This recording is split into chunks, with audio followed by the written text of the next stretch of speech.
Di antara wasiatnya kepada Sayyidina Hasan adalah, Ya bunayya, la tukhallifanna wara'aka syai'an minad dunya. Wahai putraku, jangan engkau meninggalkan apapun dari hal duniawi, materi dunia sebelum engkau meninggal. Ya, kata Sayyidina Ali, wasiatnya nih kepada Sayyidina Hasan, tapi kepada kita semua umat Islam. Karena dalam Islam itu adalah ada hal-hal yang wajib, ada hal yang sunnah, ada yang makruh, ada yang haram, kan kita tahu. Ada yang sifatnya itu sebagai syariat, patokan.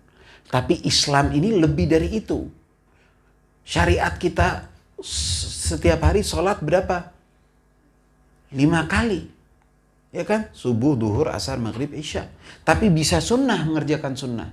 Bisa mengerjakan banyak hal yang lain yang sifatnya itu ibadah. Bahkan dalam muamalah. Begitupun juga halnya dalam masalah wirathah. Dalam masalah warisan. Dalam Islam sebegitu jelas hukum waris itu. Ayat-ayatnya pun jelas dalam Al-Quran. Tapi itu adalah ketika seseorang itu meninggal, ya, jadi yang berlaku adalah hukum Allah. Namun semasa dia hidup, dia mempunyai keluasan, kebebasan. Tapi kalau meninggal, makanya waktu saya juga kerja di mahkamah pengadilan di Abu Dhabi, Dubai itu, banyak orang kadang nggak paham. Orangnya udah meninggal tapi ngasih wasiatnya urusan pembagian misalkan.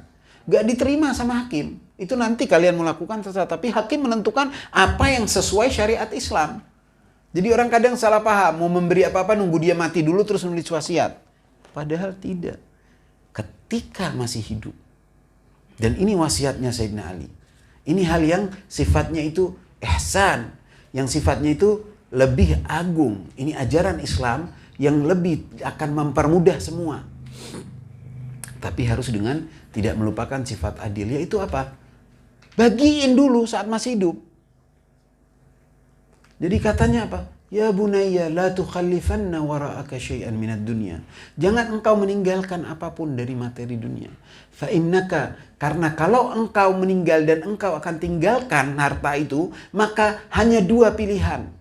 Engkau akan meninggalkannya hanya kepada 2. Kepada orang yang saleh, kalau kepada ahli waris yang saleh, maka dia akan bahagia sementara engkau tetap akan dihisab. Ataupun ahli waris yang bukan orang saleh, maka engkau takun syarik, engkau menjadi sekutu dalam dosa-dosanya. Jadi kalau orang meninggal nih punya harta, diwariskan. Kalau ahli warisnya itu baik, dia tetap dihisab. Yang baik dapat ahli waris yang baik, tetap kena masalah hisab, tetap menjadi beban. Kapan dapetnya? Kenapa gak dikeluarin? Kenapa gak ini? Jawab-jawaban, question and answer, tapi sama malaikat. Nah lo. Dan dia, anaknya yang ahli warisnya dapat pahala. Nanti nunggu Al-Fatihah yang banyak, supaya ngurangi beban akhirnya. Atau pewaris yang gak baik, dipakai buat minuman keras kah, dipakai buat tempat-tempat hiburan kah, dipakai buat ambur-amburan. Gimana? Engkau menjadi sekutu wal'iyadzubillah. Dan di sana engkau tidak mau terbebani dengan dua-dua. Ini konsep. Jadi kalau ini jelas dipahami dan kemudian diamalkan sama orang-orang, yakni ketika dia hidup, dia tahu dia ada masalah, dia mau meninggal, bagikan. Bagikan. Gak mau dibebani. Bagikan. Banyak orang nunggu nulis wasiat. Mau ngeluarin emas yang di lemari aja kesusahan kadang ada orang.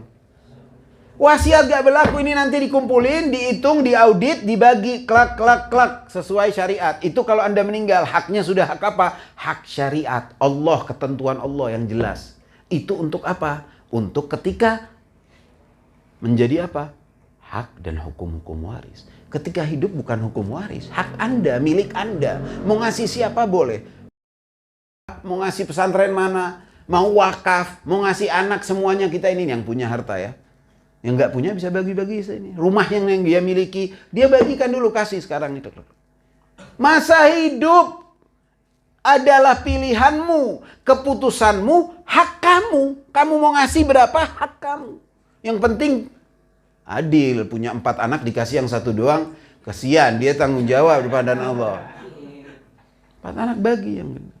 Oke, ada yang bagi. Oh, ini paling soleh, dia punya pesantren, dia punya ini, misalkan kasih lebih. Oh, ini keluarganya lebih banyak, anaknya 5 lebih, kasih lebih, yang adil. Nggak punya apa-apa, alhamdulillah, meninggal tinggal kafan, benar-benar telanjang. Telanjang secara zahir dan telanjang ya dari segala beban. Itu intinya, dimandikan dan dikafankan. Hanya kafan yang kita bawa. Jadi jika ini dipahami dan konsep ini diterapkan, kita bagikan sebelum meninggal. Meninggal kalau perlu nggak ada apa-apa deh. Nanti anak nggak tahu cincin-cincin anak nih ngasih ke siapa aja nih. Berat. Dijualin aja dulu, bagiin. Tapi insya Allah panjang umur ya Rabb ya.